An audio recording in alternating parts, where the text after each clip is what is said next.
জাতীয় সংসদের সামনে দাঁড়িয়ে আমাদের জুলাই যোদ্ধাদেরকে গুলি করা হচ্ছে, অথচ আমি দেখেছি যে বিপ্লবীরা গত রাত থেকে এখানে অবস্থান নিয়েছে। পুলিশ ইচ্ছে করলেই আর কিছু ফোর্স বাড়িয়ে নিরাপত্তাটা নিশ্চিত করতে পারত, তাদেরকে ডেকে নিয়ে মারধর করা হলো। আমি এটার প্রতিবাদ জানাতে এসেছি।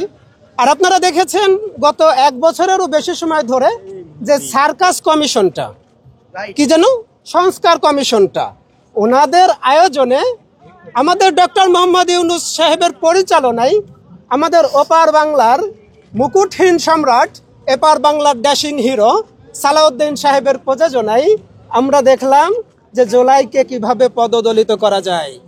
আজকে যখন জুলাইয়ের বিপ্লবীরা এখানে চলে এসেছে তাদের সামান্য কিছু দাবির জন্য, জুলাই সংশোধনের আইনি ভিত্তিটাকে চাওয়ার জন্য, আসলে জুলাই সনদের আজকে এখানে যাদেরকে দেখতেছেন আমাদের রাষ্ট্রের বড় বড় কর্মকর্তা কর্মচারী যারাই আছেন, এনারা কেউই আইনতভাবে সাংবিধানিকভাবে জুলাই সনদকে আইনি ভিত্তি দিতে পারবে না, পারবে না, পারবে না।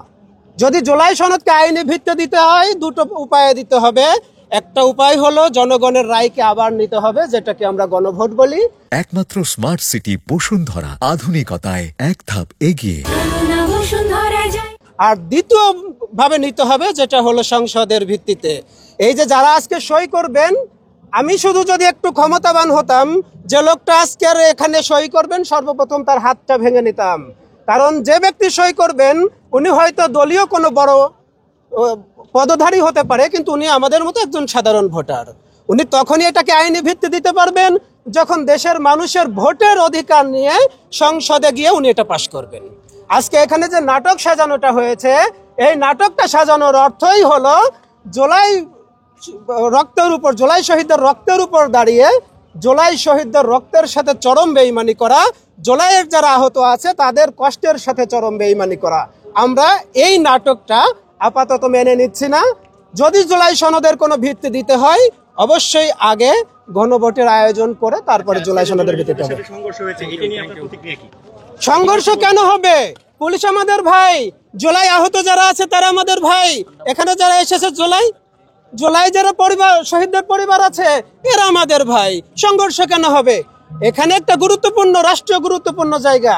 পুলিশ ইচ্ছে করলেই আরো 2 প্লাটুন ফোর্স বাড়াতে পারতো, আরো একটু নিরাপত্তা বাড়াইতে পারতো। আপনারা কি দেখলেন? কেন গেট ভাঙবে? আপনার পুলিশের অভাব ছিল, আপনার সেনাবাহিনীর অভাব ছিল, আপনার বিজেপির অভাব ছিল। আপনারা নাটক সাজালেন, পোলাপানকে ডেকে নিয়ে ভিতরে নিলেন, এরপরে আপনারা গুলি করে দিলেন, এরপরে আপনারা লাঠিপিটা করলেন। কারণ এরা তো আপনারা জানেন মার খেলেও আর ঘুরে দাঁড়াবে না। আপনারা তো জানেন যে এদের যারা লিডার ছিল তারা অলরেডি এদের ঘাড়ের উপর দাঁড়িয়ে রাষ্ট্রের ক্ষমতায় যাওয়ার চিন্তা ভাবনা করে ফেলছে। এদের পাশে তো আর কেউ দাঁড়াবে না। আপনারা কি করলেন? এখানে যারা আইন শৃঙ্খলা রক্ষাকারী বাহিনী আছেন তাদেরকে ভিতরে ডেকে নিয়ে আচ্ছা মতো কিছু পিটানি দিয়ে দিলেন, তাদের শরীরের উপর গুলি করে দিলেন। আইন শৃঙ্খলা রক্ষাকারী বাহিনী ইচ্ছে করলেই এই গেটটাকে তারা রক্ষা করতে পারতো আমার মনে হয়। এরকম পুলিশ বাংলাদেশে এখন আছে। সেনাবাহিনী এতটা অকেজো হয়ে যায় নাই যে আমাদের জুলাই যোদ্ধারা এখানে ঢুকবে আর তারা ঠেকাতে পারবে না। এটা নাটক করা হচ্ছে, এটা সম্পূর্ণ নাটক করা হচ্ছে।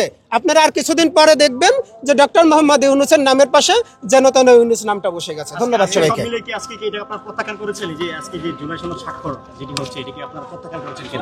আমরা বাংলাদেশে যারা আছি আমরা সংবিধানের বাইরে, আইনের বাইরে, গতানুগতিক আইনের বাইরে যেতে পারবো?